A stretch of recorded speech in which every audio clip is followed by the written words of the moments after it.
Hello friends, welcome back to my channel home aspirant life. I hope आप सब अच्छे होंगे और आपकी तैयारी भी अच्छी चल रही होगी। तो मेरा जो शेड्यूल है वो बिगड़ गया था मेरे सीईटी एग्ज़ाम के बाद।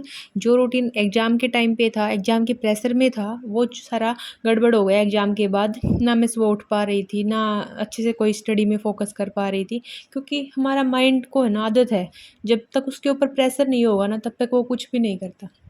ऐसे ही सुबह उठने के लिए भी हमारी यही चीज़ होती है, जब तक हम माइंड पे प्रेशर नहीं सोच के सोएंगे नहीं ना कि हाँ मेरे को उठना है, इस वजह से उठना है, इस कारण से उठना है, मेरा एग्ज़ाम है या फिर मेरे को ड्यूटी जाना है या फिर मेरे को बच्चे को स्कूल भेजना है या फिर हस्बैंड है जो वो ऑफिस जाएंगे, तो उस टाइम मेरे को उठना ही है। ठीक है ना, तो इस प्रेशर के बगैर हमारा माइंड काम नहीं करता। तो एग्ज़ाम होने के बाद माइंड को रिलैक्स हो गया और अपने मतलब बहुत लेट लेट आँख खुलने लगी। हाँ, दिन का जो टाइम था उसमें मैं कोशिश करती थी अपनी स्टडी को करने की, लेकिन जो सुबह का शेड्यूल है वो सारा ख़राब हो गया था। ठीक है, तो फिर मैंने 7 डेज़ चैलेंज लिया था 31 अगस्त तक, ताकि मैं 1 सितंबर से अपनी जो स्टडी है अच्छे से कंटिन्यू कर पाऊँ और उससे पहले ही मैं उस चीज़ की यूज़्ड टू हो जाऊँ 1 वीक में। तो मैंने 1 वीक का चैलेंज लिया था और उस वीक में क्या किया था, अपने आप को टारगेट किया था कि हाँ, मैं उसी रूटीन में आऊँ, सुबह अपने अच्छे से उठूँ। हमारा क्या होता है हाउसवाइफ का, हम उठते ही फिर अपने अगर लेट उठते हैं तो सिर्फ हमारे फिर जो हमारी घर की रिस्पॉन्सिबिलिटी है हम वही करते हैं।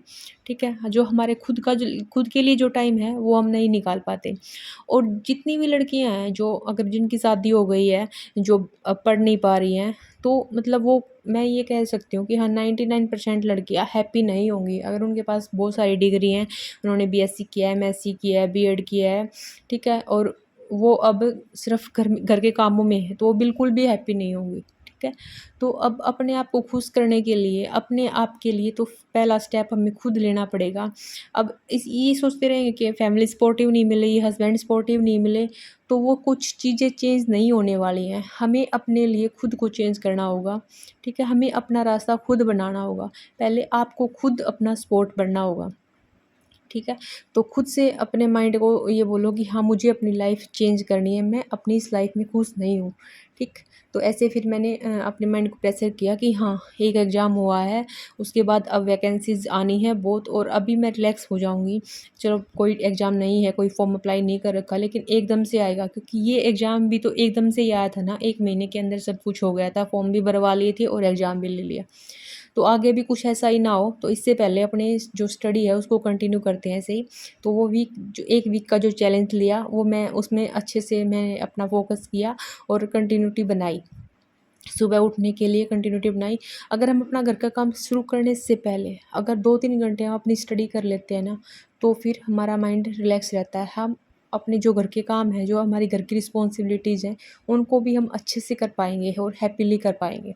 ठीक है? उसके बाद जो हमारा दोपहर का टाइम होता है, सब लोगों का काम करके या फिर बच्चे को स्कूल भेज के सोने का टाइम होता है, लेकिन आपने जो डिग्रियाँ की हुई हैं, वो वेस्ट ना जाए, तो वो उस टाइम को आप कहाँ यूटिलाइज़ करोगे? अपनी स्टडी में यूटिलाइज़ करोगे।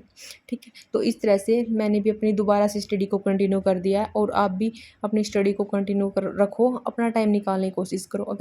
अगर आपने आज कोशिश की है, आज आप 1 घंटा निकालोगे, आपने 2-3 दिन 1 घंटा निकाला, लेकिन 4th या 5th डे आपको खुद ही टाइम निकालना आ जाएगा, आपको टाइम मैनेज करना आ जाएगा और आप 1 से 2 घंटे भी निकाल पाओगे, 2 से 3 भी निकाल पाओगे, 3 से 5 घंटे भी निकाल पाओगे।